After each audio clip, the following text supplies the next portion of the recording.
Leaders who are successful at getting through change, they train their mind to think optimistically. Yes, optimistic thinking is a skill that you can develop.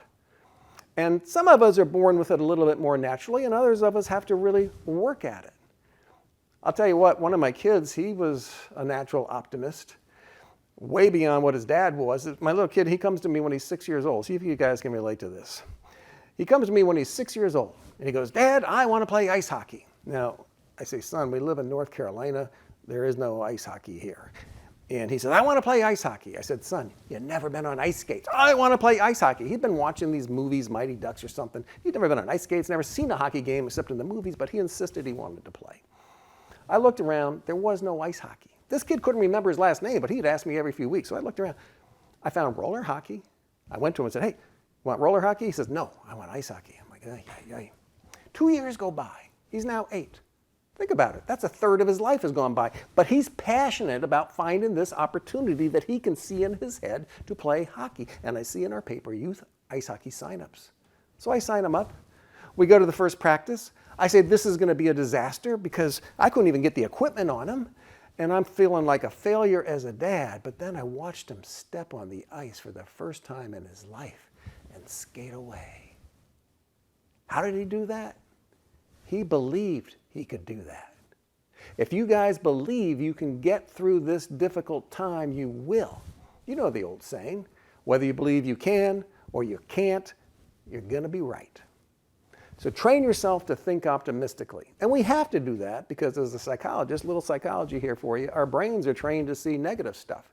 Why do you think they always lead with the car wreck on the news or the horrible stuff? It's because our brains are trained, because that's kind of what keeps us alive. If a tiger was about to come eat me, pretty good that my brain would pick that out right away so I could adapt.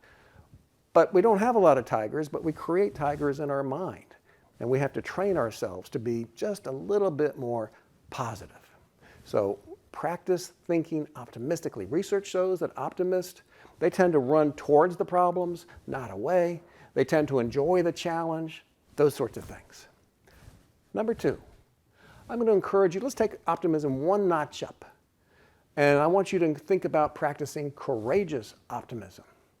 Courageous optimism has 3 components. Number 1, it's not sugarcoating reality. As a matter of fact, the first part of being an optimist, a courageous optimist, is you look reality right in the face and you do not sugarcoat it. And if it's bad, it is bad.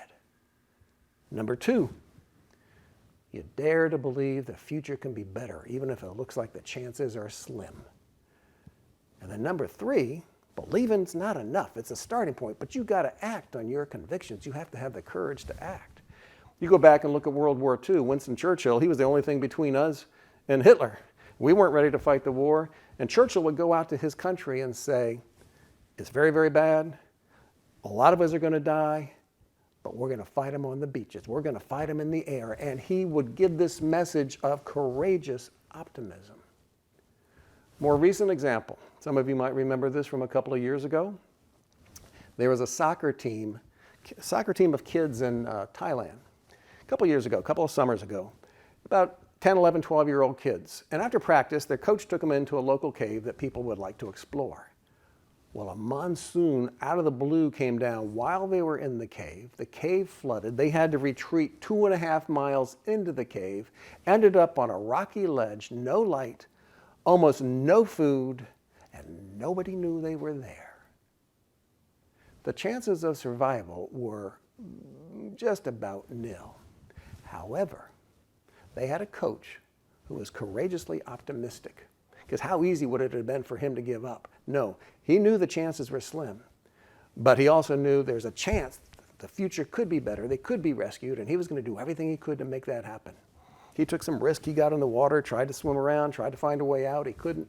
And when he realized he couldn't get out, he accepted the circumstances he was in. That's part of the courageous optimism. You look reality in the face. He says, hey, we can't get out of here. We're going to have to wait for somebody to find us. Meanwhile, I got to teach these guys to conserve their energy because we don't have any food. So he taught his kids to meditate, to stay calm, so they would burn less energy. And 10, 11 days later, they were discovered, they were found, and they were still alive because their coach and practice courageous optimism.